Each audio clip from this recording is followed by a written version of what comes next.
Hi, welcome to my channel, Invest for Income. Today I want to start my video a little bit different. I want to share a comment that I got in one of my previous videos, which says, all these video makes things look so good in a bull market. And well, yeah, the answer to that is true.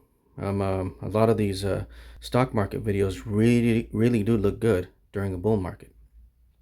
And it continues to say here, 95% of your investments from what I've seen in you scrolling is super risky. Once the market stops pumping and things take a turn and the market falls and doesn't do a V-shaped recovery, and 95% of your stocks cut dividend or close up the ETF, you will be sorry. Not a very optimistic comment there, but one of the comments I got on one of my previous videos. Well, let's take a look just how long a bear market can last. So here it says a bear market, defined by a 20% or more drop from a recent high, typically lasts around 11 to 14 months.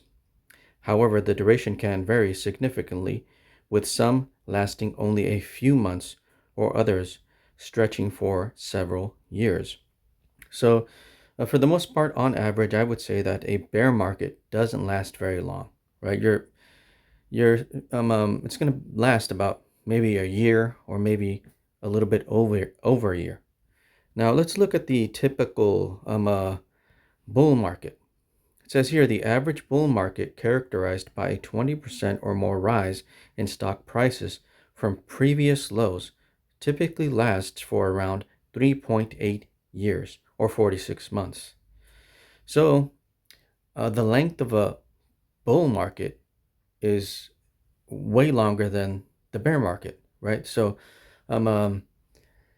being outside of the market or not being in the market, you're not going to receive all that appreciation because the bull market lasts longer than the bear market. And so in a bear market, you would just have to wait for about a year, right? And just continue investing. I would say like the risk, I guess, of being invested. I mean, yeah, there is a risk. Obviously, I'm taking on some amount of risk. I want to use this like analogy, I guess, of skydiving. Now, I'm not into skydiving, but let's say that I was into skydiving and it was my first day. I have no experience. I'm in the plane and I just run off and jump out of the plane. I have no experience. I don't know what I'm doing and I don't have a parachute. I would consider that 100% risk. That would be extreme risk, right? Now, let's say that I have 10 years experience as a skydiver and I have very reliable equipment. I have a good parachute and it has a really good backup parachute. And, I've been doing it for a long time. So I would say that does reduce the risk. I wouldn't say it eliminates the risk because you can't completely eliminate the risk. Yeah, something can go wrong while skydiving. But I think with experience and with reliable equipment, you can reduce your risk. And so in the stock market, is there some way to reduce risk? Because you can't eliminate risk. There's obviously no way to eliminate the risk completely. And so let's take a look at this, the greed index. We're at 63 points of greed. And currently today, the Dow Jones is down, the S&P 500 is down, and the NASDAQ is slightly up. So let's take a look now at my portfolio. Let's take a look at my portfolio here. We are currently at 269,395, or 0.47% down about $1,281. Okay, still receiving $57,956 on an annual basis. This is the reward for the risk that I'm taking. So when a skydiver skydives, there is a reward, right? There's some amount of risk for some amount of reward. The skydiver wants an experience. He wants that adrenaline rush, that excitement. Maybe it's fun to skydive. I've never tried it, but I'm pretty sure it's fun. It's exciting. And so that's the reward that the person who's skydiving receives. And so I'm taking some amount of risk here, to receive some amount of reward. And these are the rewards. Of course, how do I mitigate the risk? Or how do I protect myself from downside? What steps can I take to potentially reduce my downside here? Well, there is experience, right? How long have you been investing? That may help you to reduce risk. Another may be diversification, right? You don't put all your eggs in one basket. That may reduce risk. For example, I wouldn't put my entire portfolio in something like, let's say, Ulti, right? The risk would be high. Yeah, the reward would be very high, but also the risk would be very high. So I would not put all my money into Ulti. So you can reduce risk by diversification. In other words, putting your money in all kinds of different ETFs.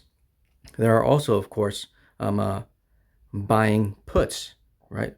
I don't want to explain all that about buying puts. It's kind of a little bit complicated, but I do buy puts every month to hedge my portfolio against downside risk.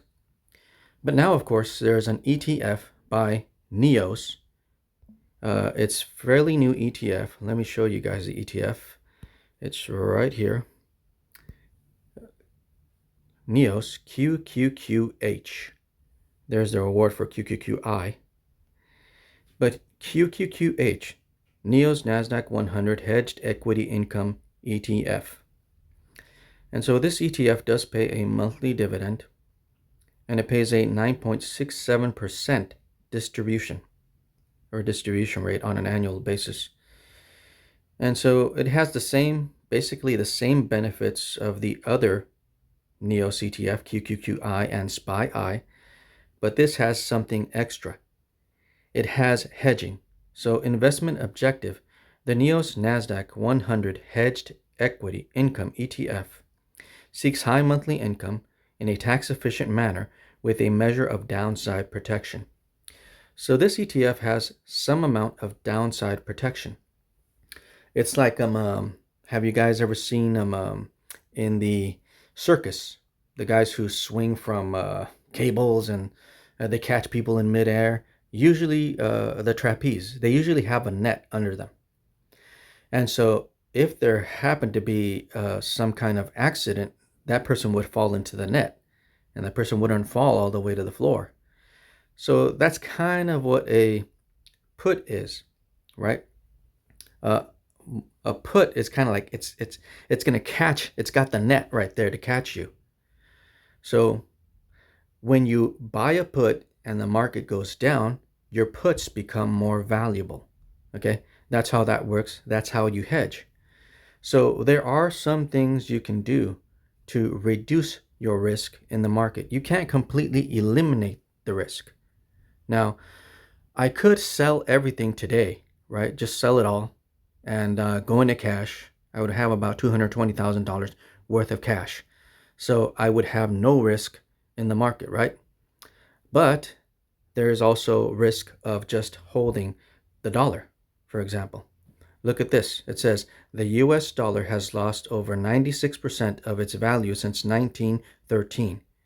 When the Federal Reserve took over the dollar, the Fed devalues the dollar by printing more dollars without creating any value. Okay, so as you can see, if I were to say, okay, I don't want to take any stock market risk whatsoever, I'm going to sell everything and just go straight into cash. Well, the problem with that is that the dollar decreases in value. It decreases its buying power. And so things have become more expensive. I mean, I've felt how things are more expensive when we go to the grocery store, paying for everyday things. It's more expensive now than it was before. And that's because the dollar is losing buying power. And so there's that risk also. You can't simply just hold dollars and not think about the risk of just holding dollars. And yeah, I could put all that money and earn like 4% in a high yield savings account, but 4% really isn't much because in my portfolio, I'm earning about 21 to 22% yield, okay? And it's making me $4,829 on a monthly basis. So there are ways to reduce risk. You can't completely eliminate risk, but you can reduce it, right? With the right information, with the right knowledge. There are also other types of ETFs that you can buy, like QQQH, the one I just showed you from NEOS. There's also SPY-H, which is also from NEOS, which the H stands for hedge, right? A downside protection. So there's those two ETFs, and there are other things you can do in your portfolio to reduce your downside risk. And just like I said before, you can't completely eliminate risk. I mean, life is risky, right? Anything can happen. Uh, you can go for a ride in your car and not make it back home. Life is risky. And so if you take absolutely no risk, then there's no reward. And for me, personally, I need this reward. I need it because I need the money. I need the income. So there's no turning back for me. I need this money because I need it for my expenses. My expenses are somewhat high, and so I need to be doing this. And if you guys like this information, if you guys would like to continue to watch me grow my portfolio and increase my dividend income, please do me a big favor. Like, share, and subscribe to my channel. I really would appreciate it.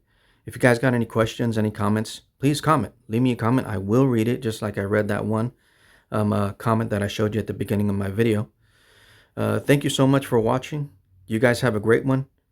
God bless. See you in the next video. Bye.